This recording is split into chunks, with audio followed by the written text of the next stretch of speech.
Hey, everybody, welcome back to Engaging the Phenomenon. And today we are honored to have on our guest, James Hodgkins, who's been involved with Enya, the Explorers Club, and Skywatcher.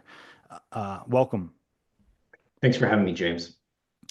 It's a pleasure. I saw the one interview you did, and of course, I see your posts on X slash Twitter, and am fascinated by everything you've shared so far. You have a background with psychic phenomena as an experiencer, consciousness, which is right on brand over here at Engaging the Phenomenon, kind of everything we're involved with. So, for people who may be seeing you for the first time, um, can you just give a little bit of a background for yourself, and how did you end up getting involved in heists or human initiated contact events and psychic phenomenon? So, psychic experiences have been a part of my life for as long as I can remember. When I was a child, at 4 years of age, I fell off a kitchen countertop. I hit my head, broke my arm, and still to this day, I can clearly see separating from my physical body, seeing myself on the ground, writhing in pain, and just floating above it. And I real quickly learned, growing up, that these topics were pretty off limits in polite society. I had a number of other experiences, revolving around things like predicting my grandfather's death, seeing spirits in the woods, etc. And, this was the early 90s. Like, we didn't have the internet, didn't really have a way to learn much about this. Like, I learned after the fact there were Usenet groups and things like that. I didn't know how to find those. And so I just kind of stumbled through all of these experiences. It became a big part of my life, but I knew it was something that was, pretty alienating from the rest of society. Now, conversely to that, I did grow up with the UAP topic being very front and center in my life. So my grandfather was a Air Force intelligence officer at Roswell, who was first sent there on TDY in 47 from Carswell Air Force Base, and my mom was actually born in Roswell. So despite, the psychic stuff was I knew was kind of off limits, the UAP topic was almost like a big joke in my family. And so grew up with all that, but as kids, tend to rebel a little bit. Like, I was always much more interested in psi than I was UAPs. So fast forward, go off to college. 2003, I have what I can recall is my first major contact experience. This had about 3 hours of missing time. I was moved roughly a mile from my last conscious memory, so I was out in the woods, and fast forward the next moment, I'm kind of stumbling through my dorm. And but what's weird about it is I didn't understand it as a contact experience. It presented itself in a really different way to me. Like, I didn't see a flying saucer or anything like that. The only thing I remember is seeing two silhouettes kind of backlit, like a light turned on, and I saw two silhouettes on the edge of this wooded area, and that's kind of where I black out. And so, I go on, try to have a pretty normal existence, normal career, etc. But all of this is just, like weighing on me and building, like the experiences continue. And I spend all my free time really exploring these topics. And it wasn't until I had a boss that I was really close with in my 20s, and I told him about that contact experience. And he said, "You really need to read Jacques Vallée's Passport to Magonia." And like I said, I wasn't really that interested in literature at the time. And so this was one of the first books I'd ever picked up. And it absolutely blew my mind in the sense of combining these two in the high strangeness of all of this. And I had always thought of, UAPs as a very nuts and bolts phenomenon. I still think there's a component of that. But it really began my journey, which over the next, I forget how old I was at that point, but probably 17 years at this point, of trying to understand the interplay between psychic phenomenon and whatever it is that we're calling the UAP topic. And was there a time that you can recall, or like a period of time when you actively became involved in heists, or the concept of like, well, I had an experience or experiences, and now I'm going to go out and try to facilitate an experience? Yeah, so I forget how old I was, but I became aware of CE5 and all that pretty early on. I think it was, less talked about. It feels like this was 10 years ago. I'm not entirely sure. And the idea of needing to do a protocol in order to do this was something that felt overly rigid to me. Like these experiences have always had like a very fluid nature, at least to me, about it. I haven't really found that I need to, really activate that very analytical part of the brain saying, okay, now I'm going to go from this step to this step. It's a much more kind of it's just a fluid process. It's an open invitation, and it doesn't need to necessarily be more complex than that. And the results are there. This is something that has worked for me for a long time. It's something that's been kind of like a building undercurrent within the UAP community. But I think there's been an unwillingness to recognize that HICE, CE5, et cetera, is a reality because you just kind of broke the mold for all the understanding, what little understanding we do have of the UAP topic is that, it's no longer necessarily aliens coming from Zeta Reticuli in a physical ship. Like, oh my gosh, these things can show up through the power of consciousness and telepathy. And I think that people haven't really done the appropriate service to this idea. Valet was reporting for a very, very long time, back in the 70s and 80s, that the underreported side of this phenomenon, when people do have like a major contact experience, is a lot of them do develop psychic abilities afterwards. And over the course of the past year, I've met 100 plus psychically gifted people. And one of those groups, like I kind of say, there's sort of three buckets of them.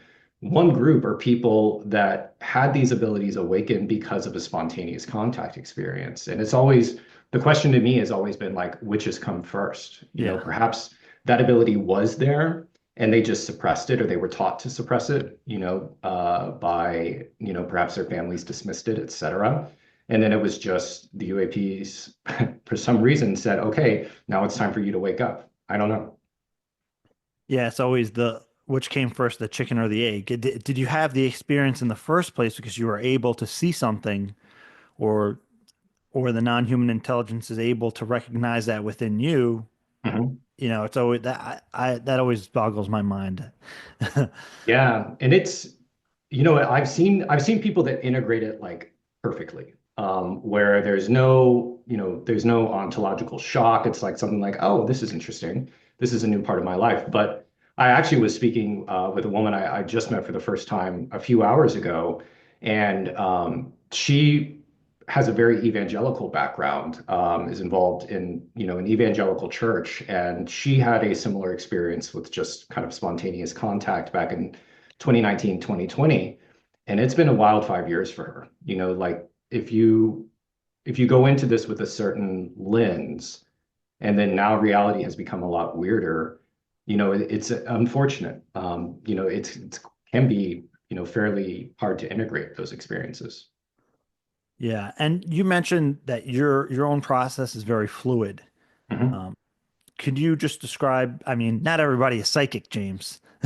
No, but just as like a comparison kind of thing, can you explain your process, however fluent it is, Mhm. just like try to break it down to like ABC kind of that's Sure. all you do, and then after that, some other um, people who participate in contact work that you've come across over the years, maybe like one or two of those kind of processes that you notice is maybe similar but different to yours. Yeah, so when you say ABC, mine is literally no more complicated than that. Step A is really clearing your mind. We all have a lot of things going on throughout the day, a lot of mundane responsibilities, kind of shutting that down. And that can be as quick as, 30 seconds of a simple breathing exercise. It doesn't need to be, I know a lot of people over rotate into saying you have to meditate for a long time beforehand. I, you know, this is something for me at least that, if I get the urge, I can pull over in my car and do. So it's the clearing your mind. The first question I always ask if I'm doing this for myself is and not for, a camera or a film crew is, can I film you? A lot of times I get the answer no. And uh, that's something I think you should stick to. And then if the answer Right. is yes or no, sometimes you get yes, then you have your permission. And then I approach it as just a very simple partnership. I'm telepathically projecting my good intentions. I'm summoning those kind of like more positive, open emotions and saying, if you're willing, I would love for you to show yourself and tell me where in the sky you are. And that usually works quite well for me. Now, others, I know a lot of people talk about like the love and light, and that's not really how I'm wired. I like that spirit of like partnership and communication, but I have a close friend that is all love and light, and he's broadcasting, love is the frequency of the universe, and he gets incredible results.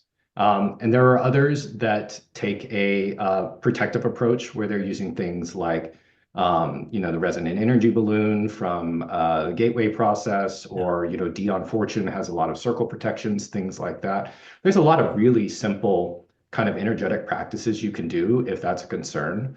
I definitely don't want to be misconstrued as saying that this is, everyone's experiences are positive. Like I've been a little bit annoyed to be accused of saying that. Like I've had 3 hours of missing time. Clearly, I'm not saying all of this is fun and games.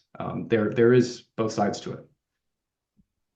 Yeah. Well, early on for me, I was very kind of gung ho and just like, yeah, everybody should do this, right? But during some of my experiences, I had the realization that like really for people to have the transformative quality of the contact experience is to have one, right? Otherwise, it's just intellectual or speculation. And again, same, I'm in the same boat as you, right? Like I've had positive experiences most of the time, and so I have seen contact work as a wonderful thing, right? But I understand the potential ramifications also. But in regards to people might be watching this, they might see Skywatcher doing what they're doing. They might see CE5 groups or contact works out there doing that. If somebody's watching this and they're interested in possibly participating in contact work, what would be kind of your words to them? Yeah, so I think building a strong foundation to integrate these experiences is super critical. Um, I think not if you just step into this, as just like morbid curiosity, I don't think you're necessarily going to get a response, and you might actually get a negative response. I think the baggage that you bring into this, and I've said this before, can weigh on these experiences. Now, I think practices such as meditation that give you kind of a more structured way of taking in new information in kind of like a passive receptive manner can be extremely helpful to this process because all of this, like you said, all of this is kind of fun and games and academic and theoretical until you actually get some results. Yeah. And I think this is that,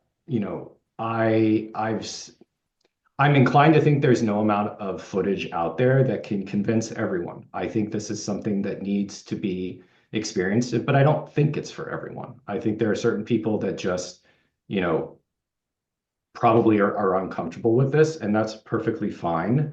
But having that grounding allows you to integrate those experiences. And then the biggest thing, and because I do get asked this question all the time in X direct messages, is who are you really doing this for? Are you doing this to take a cell phone video and to post it on your socials for likes, or are you doing this to convince yourself that there's something stranger to reality? If it's the latter, that's awesome. That means that question about can I film you no longer matters because you're really just doing this for yourself. I think also being aware of checking the boxes of what are the rational explanations for this is super important. The area I live in, there's a flight path into a major airport. I am aware of what that flight path looks like, where you typically see airplanes, things like that. You need to be critical when you think this because one of the biggest problems that I see in a lot of people is they start getting very dogmatic about, this is what the phenomenon is. I'm Yeah. seeing it everywhere. Yeah. Everything is a synchronicity, etc. And I don't think that's a healthy way to live. Yeah, I think it's important to ground yourself. Yes. And particularly when you first get involved, you can get drawn in that way. You Mhm. know, even no matter how grounded you are, there could be an inclination to think because you're having these experiences that you understand exactly what the phenomenon is. You have the answers. We've seen this with well-known experiencers um, who sometimes get put on a pedestal for better or worse. They have an important message to share, yes, but they, in some cases, they start to speak authoritatively on the phenomenon's behalf, which is where I have Yeah. to draw the line and say, your experiences are important, like the overall message you're sharing, I think is helpful, but you cannot, nobody can speak on behalf of the phenomenon. Right. or phenomena. So I think that's where we have to draw a line and say, like, distinguish, right? You can say, this is my impression, this is kind of my interpretation, but we have to distinguish that from Yeah.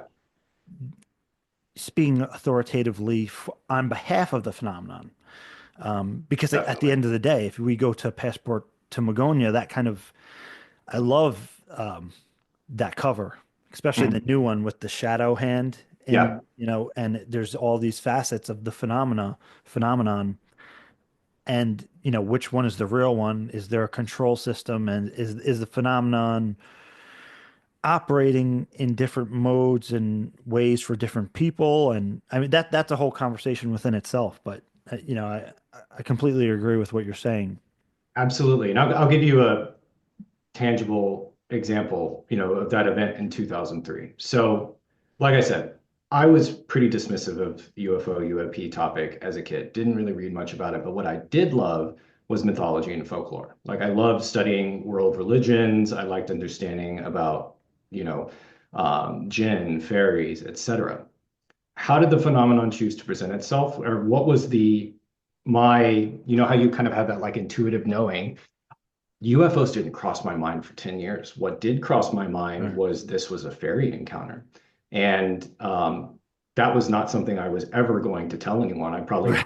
having Yeah. like Yeah. Yeah. Yeah. saying that it was a UFO encounter probably would have gotten me less laughs and made fun of Right. less. Yeah. But it was like it kind of plucked that from my brain as saying like, okay, James is probably a little bit more accepting of that kind of classic fairy lore.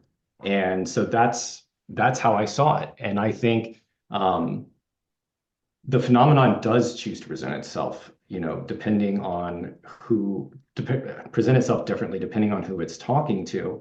And I get asked all the time about, what do you think about this channel text, that channel text, and like they're fun to read. I do enjoy reading them, and but a lot of them you can tell they're like complete products of the time. A lot of Yeah. the like 60s and 70s material is that, despite they were wrong on the dates, like that Age of Aquarius type material, and like it fits the bill for appealing to a mass population. And like you said, you kind of have to keep your wits about you as to what is actually, like the ballet cover, like who is the marionette, behind the scenes, like actually pulling those strings. And to me, that's the fun question. The channel material and all that, like, you know, I I can get that, but I'm much more interested in trying to, you know, kind of think a few steps behind it. Yeah, I absolutely. I think it always fascinates me and fries my brain at the same time when like doing a contemplative exercise in regards to that. And the same thing for me is when I was a kid, I had experiences and you can call them shadow entities that had a very slight scintillation that collapsed into an orb that were highly telepathic. I did not, so maybe that happened when I was between 5, 6, 7 years old for the first time at least. And I didn't equate that with UFOs until 2007. Mhm. So for, you know, that amount of years, maybe almost 15 years to pass by before I I had even considered there was a connection because of experiences that I had in 2007. Yeah. And yeah, so and and still to this day I have to wonder, well, is it connected? After all, I think yeah, in retrospect, there seems to be a connection there because of the simulation, the similarity in the telepathic modality that I had experienced overlapping through those experiences. Hmm. So I completely understand that. And, again, that reflective component is speaking a little bit to some things that Jacques Vallée has written and John Keel, although, Keel has a particular, not a criticism. He was way ahead of his time in a lot of ways, Yeah. but he seems to have a very like paranoid slant on the Yeah. phenomenon in some ways, which I can definitely be warranted, right? Mhm. In some regards, but I think it speaks to, again, where you're coming from, your personality, your past experience, and your quirks and idiosyncrasies. Yeah. Um, I also think the almost like the historical zeitgeist, like where humanity is at that time seems to matter a great deal. In times of a lot of religiosity, like there was great religious fervor around a lot of these sightings. And then you move forward into like the late 19th century, and it's like technology, it's like technology slightly more advanced. You had the airships first when that was a really super, kind of novel idea. You had the flying saucers, um, Foo Fighters, et cetera. And then you move forward into, I forget exactly when the triangles started, but everyone starts talking about the triangles. I think that was the late 70s. 90s. Oh, was it the Well, 70s? Okay. well, late 70s or yeah, Yeah. And so the technology keeps getting just a little bit more advanced. Now, given what we're seeing today, like, I don't know what that says about society that we're seeing, much more amorphous shapes that have this more ethereal component to them, with the orbs and the other, eight some odd classes. I'm not sure what that says about society, but it's interesting. well, you know what? The extraterrestrial hypothesis is not sexy anymore. And believe it or not, ahead of his time, I think now what's kind of sexy and in vogue is interdimensional. And, Yeah. Vallée was ahead of his time in that regard. But now, like, what do we see in like sci-fi and stuff like Stranger Things, right? That's the coolest thing. And it's like interdimensional entities coming from a portal and it's dimensions and that it includes the psychic component very heavily, Yeah. which is Yeah. There's an extreme cultural dynamic to this, for sure. yeah, that and Valet discusses the cultural effects of contact. But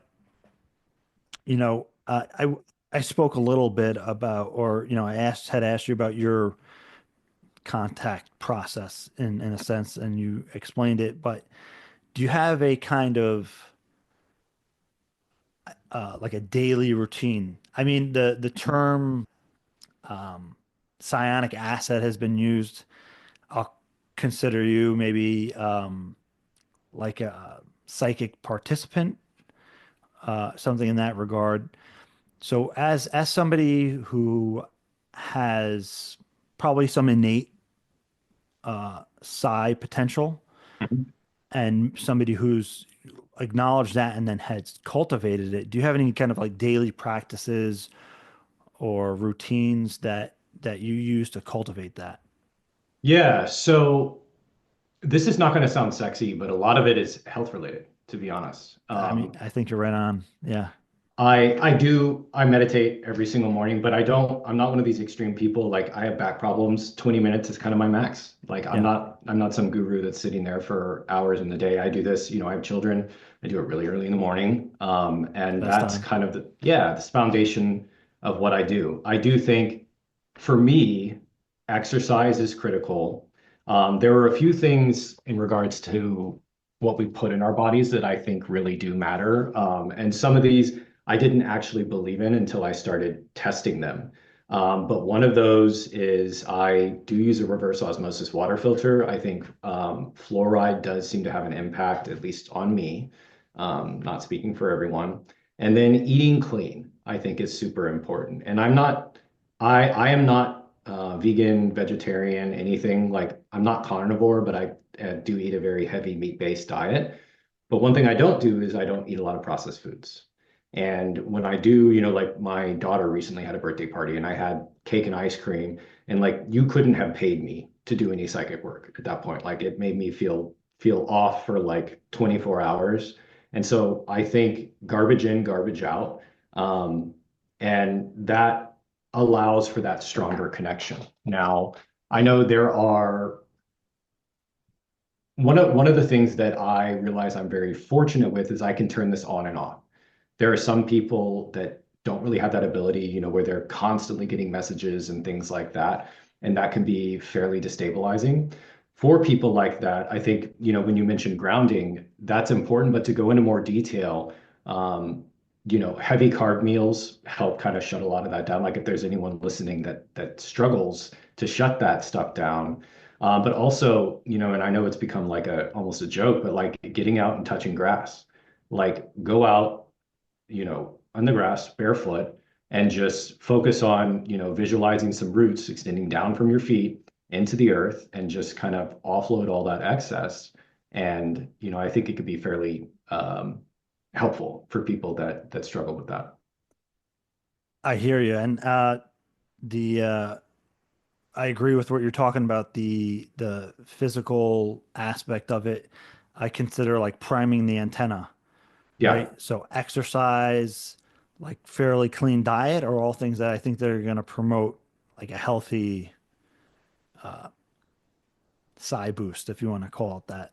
And yeah, yeah, the grounding is important for me. mhm, Like I know if I need to ground myself, like becoming very body conscious helps me come like coming into the body, like eating a heavy meal, right? Like for me is like very grounding. So yeah, the grounding activities are super important. I think, yeah, you don't want to get caught up in receiving all these impressions and downloads and, it could make you a little haywire.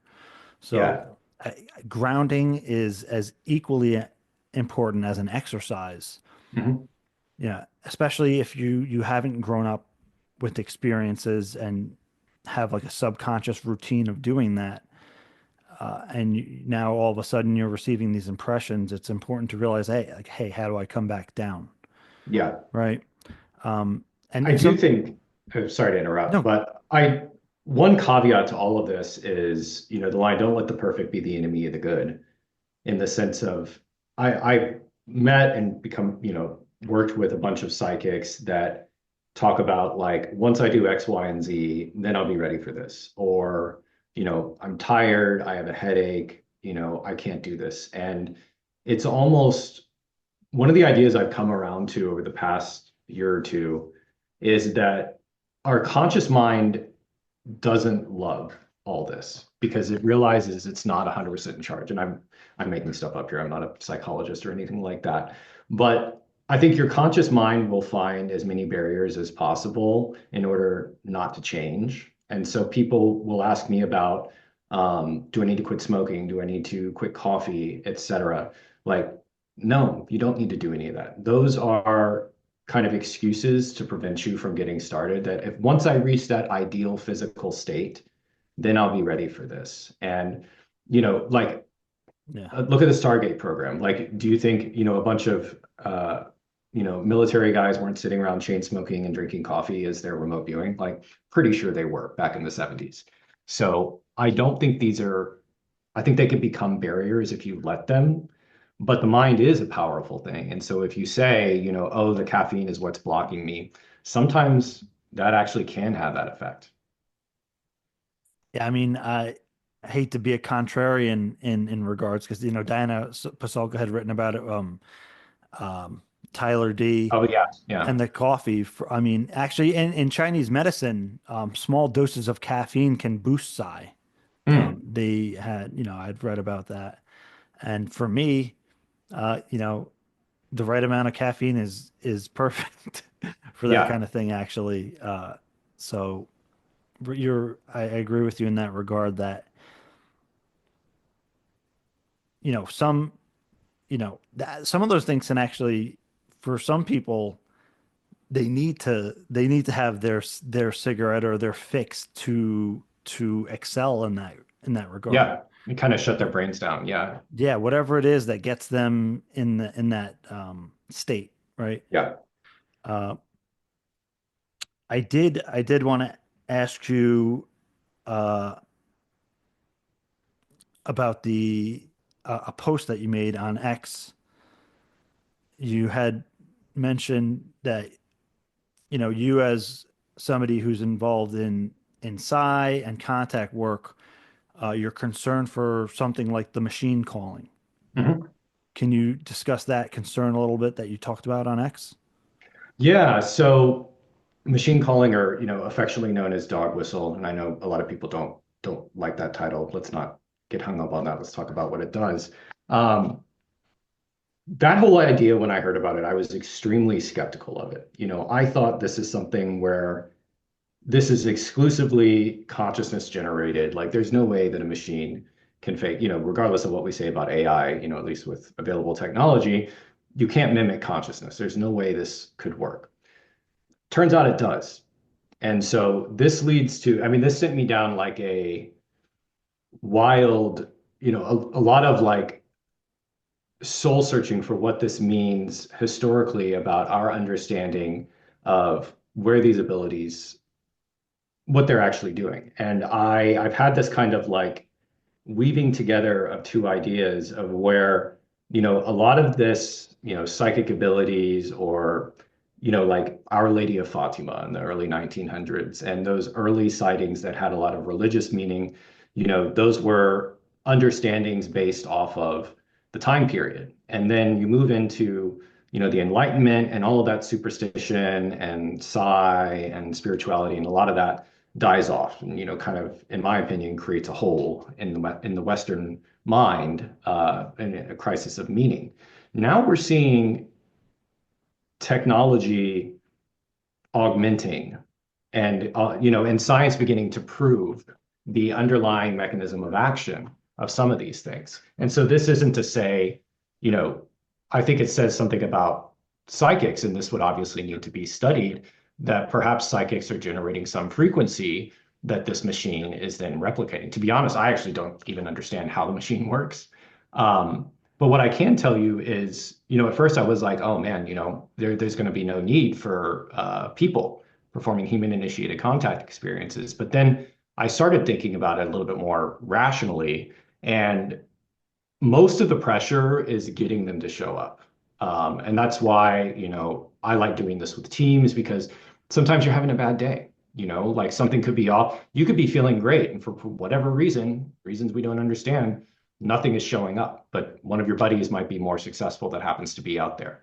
So we're able to then offload the work of, let's call it mice instead of heist, machine initiated contact, to then focus on farther up kind of like value added activities. So things like communication, understanding intention.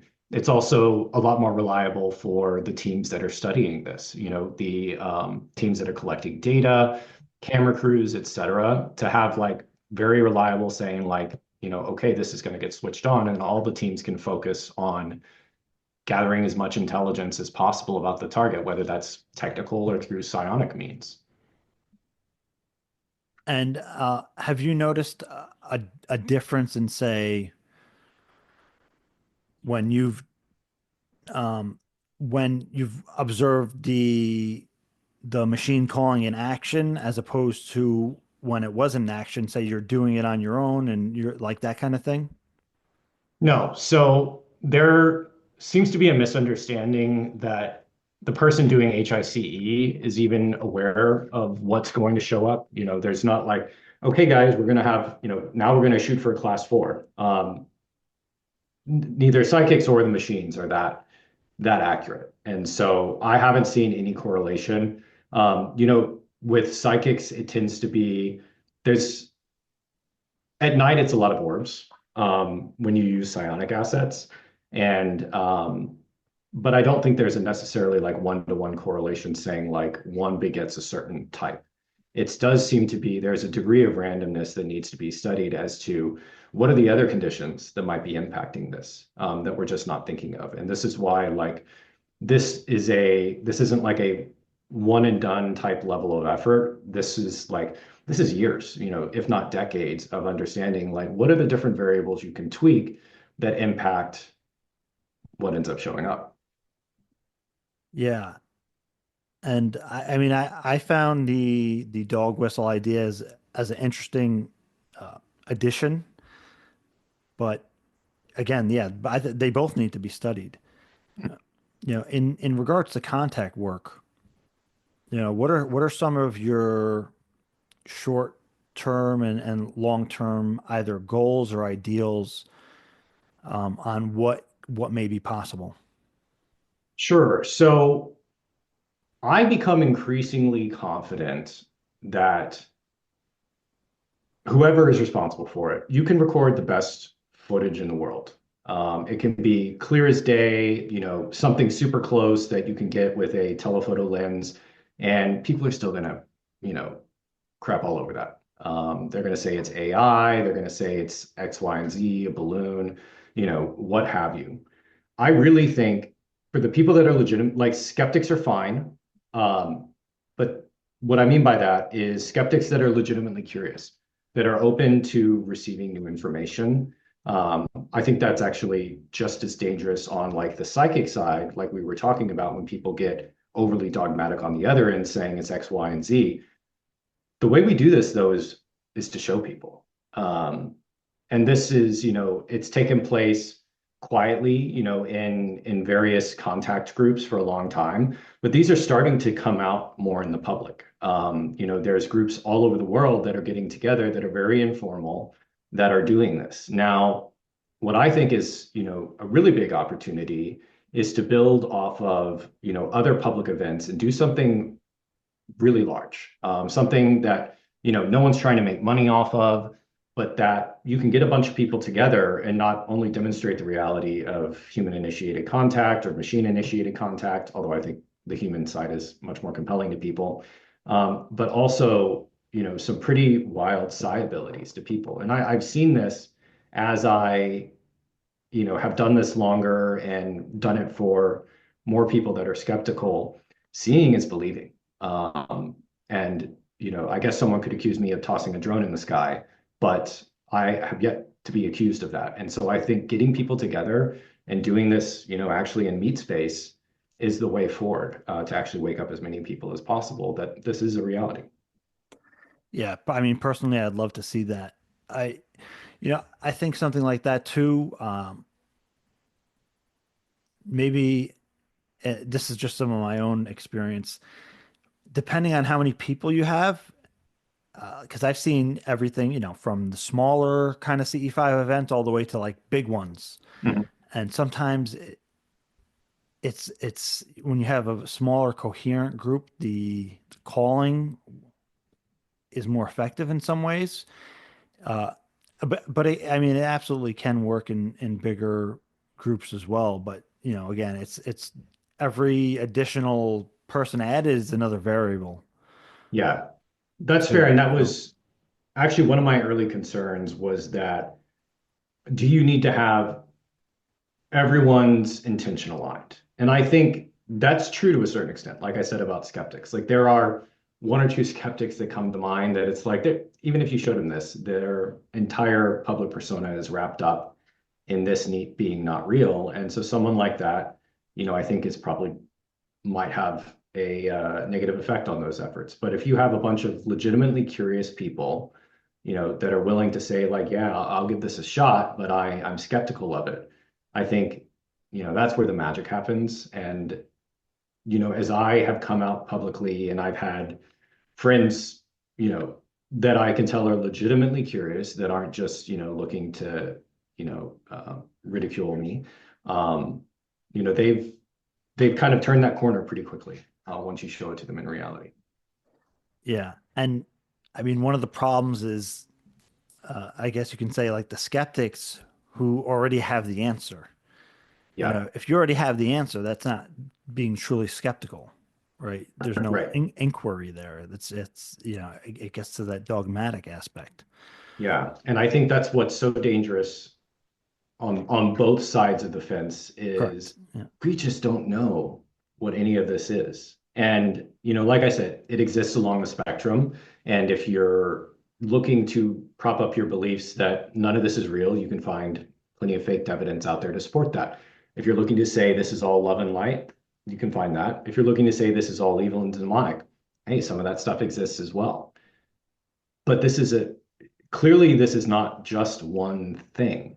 And to say like I have all the answers today, discounting the skeptics, but like if you sit in one of those extreme camps, I think that doesn't make any sense. And I think scientific materialism has failed us, but I think utilizing the scientific method to better understand all of these diverse elements and that full spectrum is the only way we're going to make any progress. Yeah, and I think scientific materialism, it was an important step in our development and understanding, and it still serves a purpose, but it's not the comprehensive understanding of the entire universe because Right. it can only account for like 0.0001 of the universe, Yeah. essentially. So, it has its place, but we who's to think? I mean, why would we think we've reached a point and now we just know everything about everything? Clearly, Right. that is boring, and clearly that is not true, right? Yeah. Uh, And so, you know, I saw a post the other day that was so simple it kind of blew my mind that even time, we take time as a foregone conclusion, yeah, yet based off of our best understanding, time actually is emanating out of something fundamental. And like I'd never really stopped and like thought about that. I'm kind of on the consciousness side, so I'm one of those guys that's like, oh, consciousness has to be fundamental, and that's where space-time is emerging from. But I'm like, damn, that's a really, you know, like kind of earth-shattering idea is that like a lot of the fundamental basics of how we think of reality, we don't have a decent grasp of. And I know people are leveraging a lot on quantum mechanics, and I think that's the next step. Not a scientist, I always have to say that before people get on me, but I think there's going to be a couple iterations after that, and I don't think we're anywhere close to understanding all of this.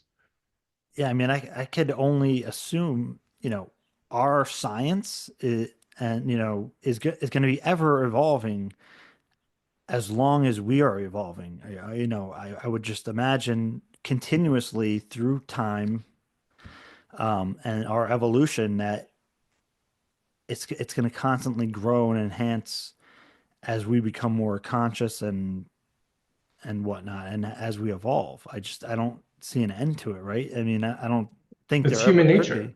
Yeah, I think it's a really important part of being human is that innate curiosity, to, kind of push back the edges of the map, to say that we don't know everything, and to say, hey, it's worth exploring.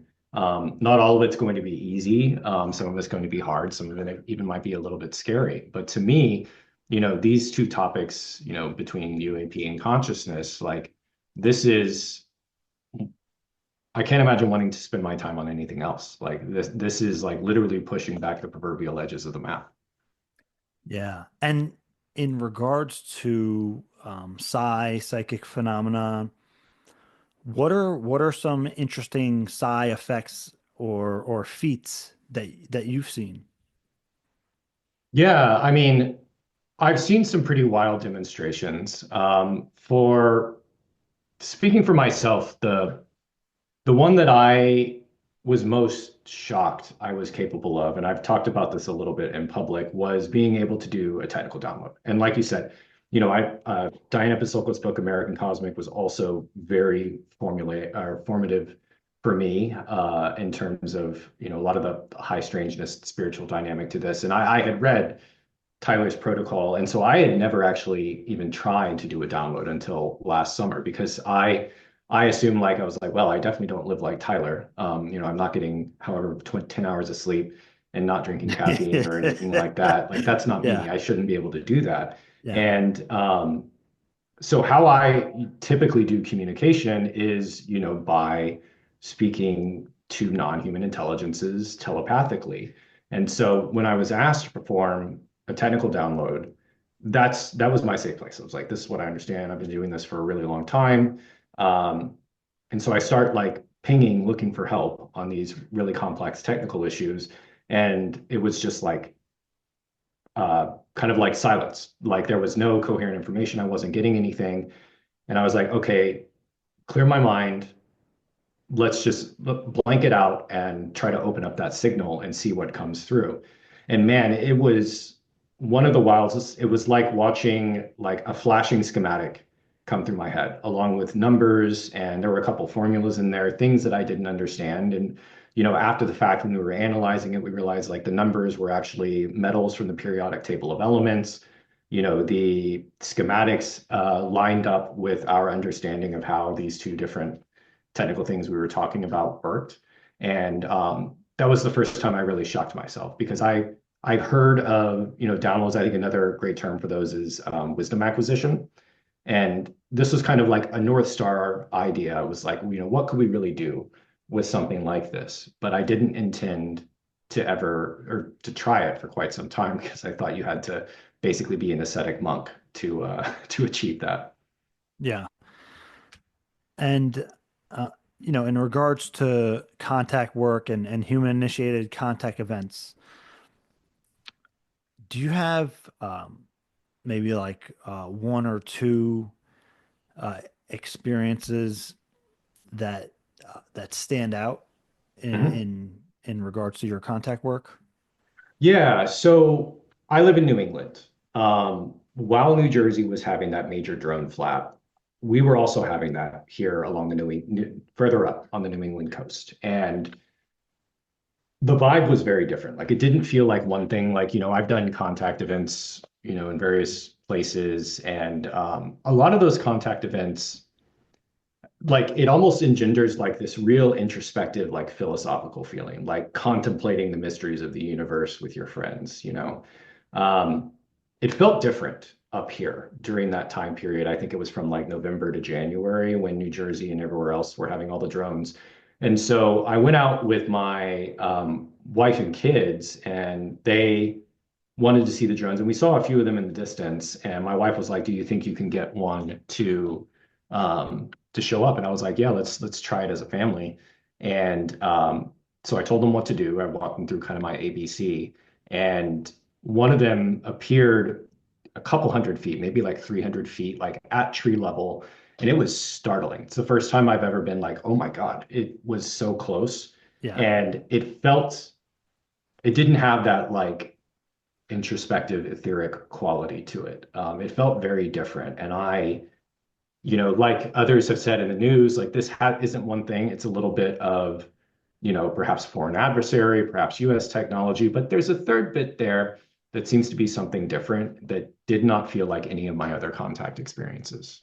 Yeah, and actually that's exactly where I wanted to go with the next question is, you know, during heist human initiated contact events, contact work, and just UFO experiences in general, right? There seems to be a variety of interactions that occur across time, history, and individuals. Mhm. So since you're not a prophet and you don't have all the answers and everything, what is your speculation on what some of these different UAPs could be or could represent? Ah, that's hard to be put on the spot. I tend to ascribe to Dr. Nolan's theory that this is perhaps something that is either, I think he said, they're basically here, if I recall, is how he's framed this up. Now, whether here is, in our physical three-dimensional space, or if that's something that is potentially layered on top, that feels right to me. Now, that is discounting the fact that there is physical material, there are biologics, there is something that is clearly recoverable. And these stories are very old. Like we discount a lot of this in the West. And I was making fun of myself earlier for the fairy comment, but this idea of kind of other civilizations that exist just outside of our frame of reference are very widespread, throughout Vedic cultures, the Arab culture, pre-Islam with the jinn, etc. And so that makes sense to me. But remember what I said, I have always came at this from like the folklore and mythological aspect. That's what I liked as a kid. That's kind of like my foundational understanding of all of this. So you kind of expect me to do that. Now, I do think there is also a physical 3D reality to this, and I think some of those craft, likely are traveling here, violating the laws of physics as we understand them today. Um, that have, I don't think this is all, once again, love and light, five-dimensional space brothers. Like, I think there are some also like very human motivations that can be at play with some of these entities. But I think we jumble them all in together and call it the phenomenon. Right. In a previous talk, you had mentioned something in regards to UAP being involved with something like the afterlife. Mhm. So, Oh yeah. Yeah. I regretted not elaborating on that statement because it was taken it was taken out of context to fit a variety of agendas. And the part of that statement that people missed is when that entity said what you would call the afterlife. And what I mean by that is this is a being that is trying to use, the knowledge in my head to paint a reality that I don't understand. Now, do I think this is, quite literally, the afterlife, whether that be heaven, hell, etc.? No, absolutely not. Do I think it is a non-material plane where humans potentially go when they die? Yes, that makes sense. I don't follow a specific religion today, so I don't ascribe a specific meaning to that. I don't think, certain people are going to hell because they don't believe a certain way. I do think there is a non-material plane where we go. And so what was really fascinating about that particular being, which has given a lot of verifiable information, so things we actually can go out and prove that we're correct, is there's like a weird political dynamic between all of these that I was really turned on to by this conversation in the sense that they're kind of one thing, as in when, and I say she because as a feminine energy, she tells me she's from what we would call the afterlife. I obviously will ask questions about other beings, things like that. And a lot of times it's like, I don't know, that's not where we're from.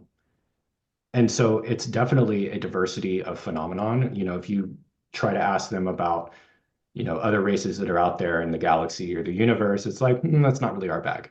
That's not what we're doing. So that's why I don't like to say I'm convinced by anything, but I'm fairly convinced there is a diversity of things we're interacting with.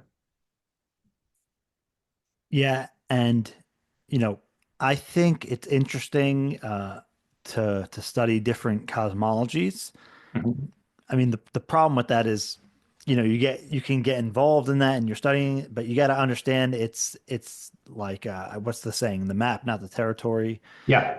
You don't want to identify with those ideas, but they're helpful intellectual frameworks for I see them as a stepping stone, right? Like Samkhya philosophy or one of these other cosmologies that try to explain reality, and like there's these different realms that have different entities.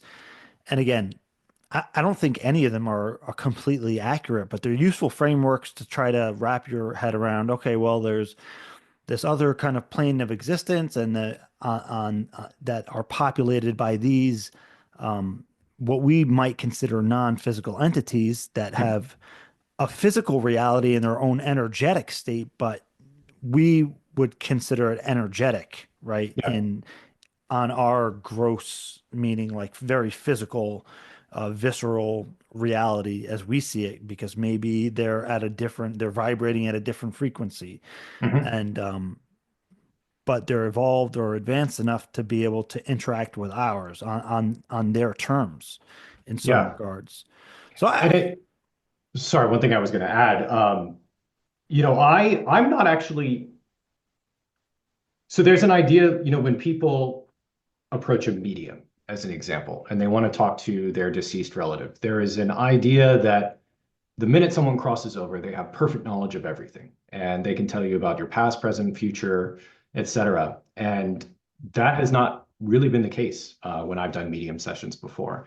And so the idea that simply because something is out of phase with our reality, that they have that perfect clarity of, omniscience, of understanding every element. Like it actually, when I do channeling sessions, one of the things I'm paying attention for is to hear something say, I don't know. Because I'm actually more inclined to put some faith in that as opposed to something that seems to have the answer to everything. Yeah. And do you have any thoughts on, you have your own processes when we're talking about psychic phenomena, human initiated contact experiences. Do you have thoughts on integrating or utilizing technology to augment that process? Yeah, so I get asked this question a whole lot, and I admittedly am fairly old school, but I have a bunch of friends that are really good at this that do integrate technology to a certain extent. And so let's talk about like developing psi first. One of the things that I've heard really great results from is red light therapy, near Right. infrared red light therapy. And so that can be as easy as sitting in front of the lights. One of the cooler technologies, which I actually think is like probably worth warranting some study, is nasal near infrared light. So it's blasting infrared up your nose. There's a lot of really interesting ideas about what that's actually doing in terms of, breaking up some plaque and gunk in there. I really don't know. Um, but then obviously the one that everyone wants to talk about is the role of binaural beats, gateway process, et cetera. And I recommend the gateway tapes to most everyone that asks me for like, how do I get serious about this? Because I think it's a really formulaic way to start at a very, I mean, the various focus levels are immensely helpful. They were to me early on. Like I used to be able to induce trance states, but it would take me a lot of time. It's a lot of trial and error visualizations to like get down to the right state. Be able to just tell yourself, the number 10 or the number 12 or 15 in your head and drop into that. I mean, that saves you a lot of time. And my only issue with Gateway, and people asked, about some pictures that circulated of me on that News Nation piece, like, oh, what were you listening to? I think these things can become a crutch to Yeah. where you need the binaural beats. I don't, well, let me rephrase that. You think you need the binaural beats, or you think you need to sit and do a gateway tape or a Silva method, et cetera. And early on, and I don't know if this is still how it's taught, but my understanding was that Monroe thought that way about the gateway tapes. This is meant to expose you to those altered states of consciousness to allow you to go on and explore them on your own. So I think of them as tools. I don't use them all the time, but if I'm having trouble, like I will, use 10 in my head or 12 to get down to one of those. But they're tools in a tool chest. And I think being able to do this under any conditions and, like, forget about cameras, but like, hanging out with your friends and they want to see this. You don't want to say, hold on, I have to go get my blindfold and my, noise canceling headphones. Like, you just want to be able to roll with this. Yeah, and even something like the CE5 protocols, right? They consider that a form of technology in the Yeah. meta in that sense, is that I think all these things are great training wheels. Mhm. Even let's say yogic or other meditation techniques. uh, the idea is that they're training, right? So once you're advanced and you've been working with these kind of things for a while, the idea is not like, okay, what good is meditation if it's only good when you're meditating? Right. Right. It's Exactly. there, it's training and conditioning to get you to the state where not that you no longer need it, it's part of your daily routine, like showering or anything else to maintain, but it's, you get to the point where you don't have to do like say a 20-minute meditation and then do whatever your protocols are because you've done the training, you put in the work so that when you need to do it, it's there. Exactly. And I think you indirectly hit on a key point of this. Like a lot of this improves your mundane life. I'm not walking around using psi in every single, instance and, all that fun stuff. But I'm a father. Like I am a better, calmer dad when I'm doing these activities. And when I get my morning meditation in and I lift weights and all of this, like this is more about living a holistic life, if you will. And I think, some of these disciplines, setting aside the technology, but like getting into, I'm going to be careful here not to upset anyone. There are life affirming and there are life denying practices, and practices that expect a really ascetic lifestyle where you're sequestering yourself for hours a day and you shouldn't work, you shouldn't interact or have a partner, etc. Like this needs to be your life. Like why did we incarnate then? I'm sorry, I'm off on a little bit of a tangent right now, No, go but on. we incarnated here for a purpose, and it was to live a life. It wasn't purely to spend all of our time in out of body states or in altered states of consciousness. And these can be tools to enhance your life, make it more full, make you able to deal with the all the difficulties of survival that we all face today. Um, it's not just about psi. I guess I could, kind of put a point on it. Yeah, absolutely. I totally agree with that. And it's easy at a time to get caught up in it. It's fascinating. It kind of can take over your life for a little bit or be a primary focus, but just like anything else, it has to be integrated. Yeah. And I think like you don't even really want to over rely on psi either. And I remember some Dr. Edgar Mitchell had talked about like quantum holographic universe and all that, but the conscious quantum hologram. But even Dr. Edgar Mitchell would say, like, listen, you don't want to just take like a psychic impression and just run with it. Like, you want to cross validate it with other uh, data points. Mhm. It's just another layer of the information, and in that regard, like the meditation, the psychic phenomenon is just another layer of our everyday life and our Mhm. everyday reality. Yeah, Yeah, it again, should be a part of it, not the entirety of it, because that's where you get into that destabilization, is when the goal should be to kind of walk between both worlds, not to sound too woo, but once you start tilting too far into that, you know, that's where Robert Anton Wilson's Chapel Perilous, that's here there be monsters. So I think integrating that as a component of your life is critical to this. And if you look at other cultures that have mystical traditions, like Kabbalah, which has been all the rage in the West for 30 plus years, I guess 40 plus years at this point.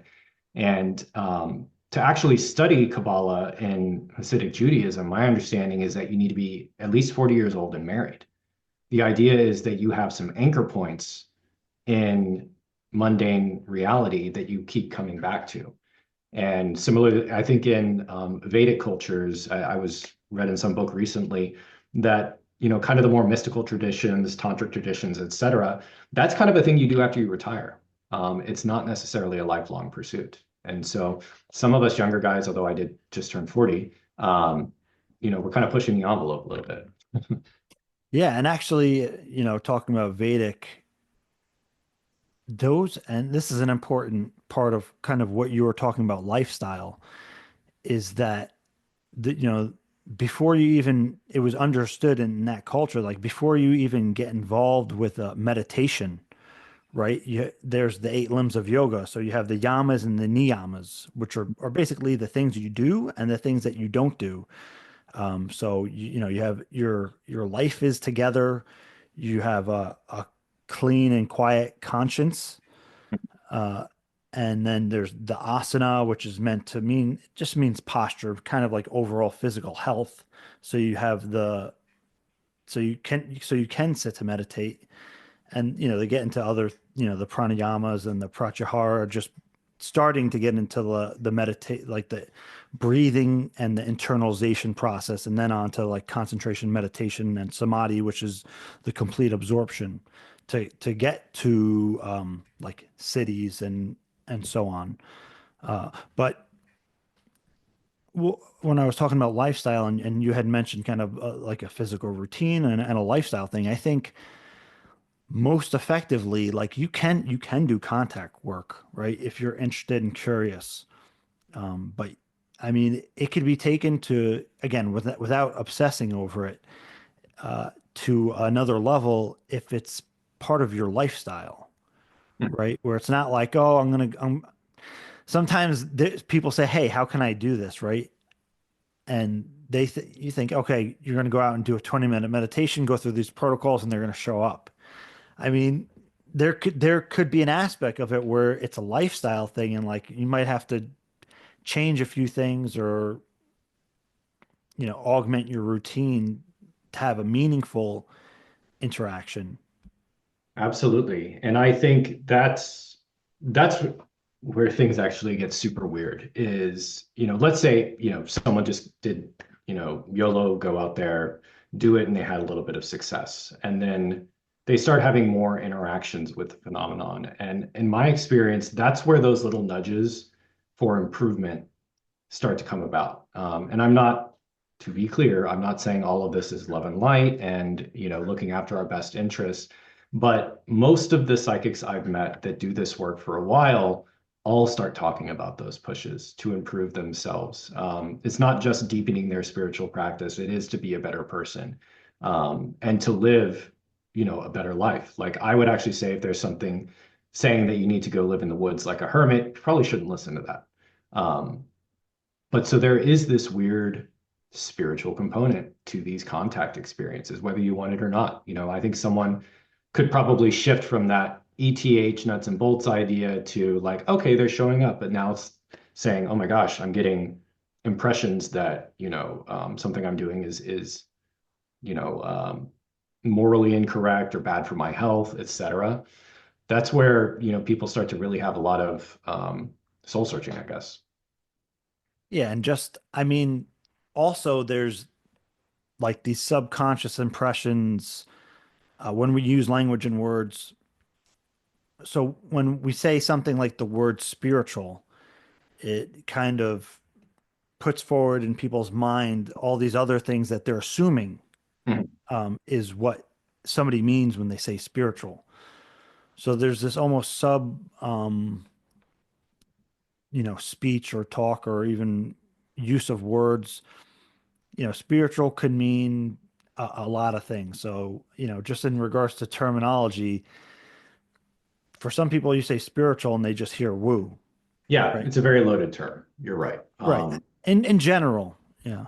Yeah, and I bounce back and forth on this as to how scientific I'm feeling, during the day. I use the reception of non-local information Right. um, pretty Yeah. often, and I think that's a more scientific way of what we're talking about. But you know, look, a lot of this was written 2,000 years ago, in like Neoplatonic texts, as an example, like explanations about the diversity of the phenomenon and presenting subjectively to the observer. Like a lot of that stuff is in iamblichus. Like these are very old ideas, and you're right. It does sound woo, it puts people off, but philosophers have been talking about it for millennia. We're not the first to have stumbled across this. Yeah, and I'm not saying for better or worse. I'm just pointing it out so people realize, hey, I'm actually doing this. So he's saying spiritual, and I'm automatically have these thoughts that come to mind of what that Yeah, means. And for some people that could just mean like, oh, non-physical reality. For some yeah. people that can mean, oh, spiritual is a way of life. So I was just bringing it up as a like, we're trying to communicate these ideas that are we can We don't have the consider, vocabulary for it. We yeah. don't have like an agreed upon way to talk about all this. Right. Like, I mean, and that's the great thing about like, some of these download things or like a telepathic thing is it bypasses that whole confusion that language creates. Right, And, right, definitely. And yeah. uh, but, I have you on here. You're on the News Nation Skywatcher thing. Is there anything you can or would like to say about Skywatcher? So, with the second documentary coming out, I was really excited for people to see some of the footage, and the scientific work that's been going on around all of this. Like, I think there was a lot of and I'm on the psychic side of this, so I'm probably shooting myself in the foot here.